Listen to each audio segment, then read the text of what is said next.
All right, so we continue on with this similar triangle chapter. This is what is MN, so we can see MN over here, which belongs to this triangle on the right, and that's associated with this triangle on the left. And we can see that some numbers are given to us. This measure over here is 1. This measure over here would be 75 because they're marked congruent, so 1, 1, 75, 75. JK is 10, and our task is to find MN. And one thing I'll note here, I mean, obviously looking at this, I mean, this is bigger than that, but notice the discrepancy in size, 75 versus 1. This figure is not drawn to scale, so sometimes we kind of look at things and make assumptions maybe about things, but, you know, 1, 1, that looks maybe like about a half possibly compared to that, but I don't know. I mean, again, it doesn't look like it's drawn to scale. So don't assume scale is going to be part of these problems.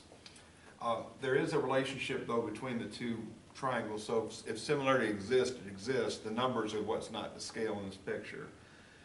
I happen to know that angle L over in JLK, this angle L, and this angle L over here in MLN are going to be congruent because of vertical angles. It's one of the first things we dealt with in this whole book, right?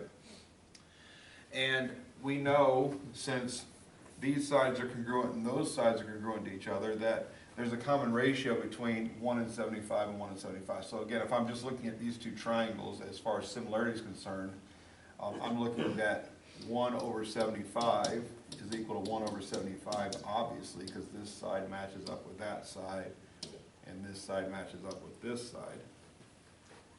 The angle between them is congruent, so we have the common ratio for two separate sides.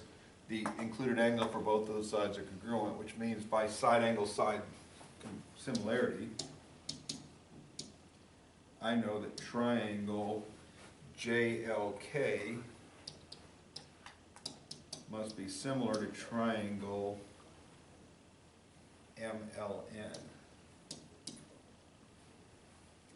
And that leads me further now, since this side corresponds to that side and this side corresponds to that side, that JK, this side, must correspond to MN, that side, through a common ratio of 1/75.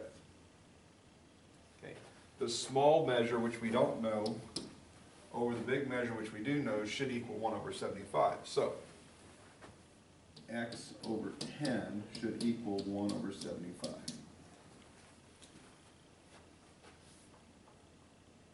Small to big equals common ratio. We cross multiply that, we're going to get 75 times x equals 10. Anytime we have fraction 1 equals fraction 2, cross multiplication is the most efficient way to fix that situation.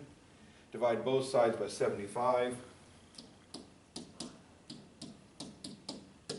We could use the calculator to get a decimal approximation. I'd rather just get a reduced fraction here. So both numbers divide evenly by 5. 10 divided by 5 is 2, and 75 divided by 5 is 15. So 2/15 would be the best answer, in my opinion. If you grab a calculator, stick it in, it's probably, let's see, maybe a calculator can come up here. 0.13333 is my guess, but I better get a calculator. 2 divided by 15 equals.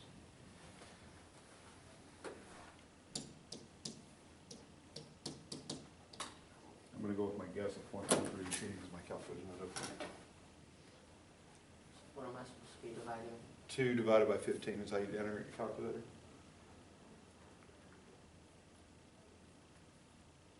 0.1333. Perfect. All right, so again, this is the better answer. See how we got that without a calculator? All of a sudden, we're having to scramble for a calculator to get this answer. So when you're doing these problems and you try to get an answer, unless it specifically says give the answer as a decimal, I'd leave it as a fraction personally, but both those answers would be adequate for that problem.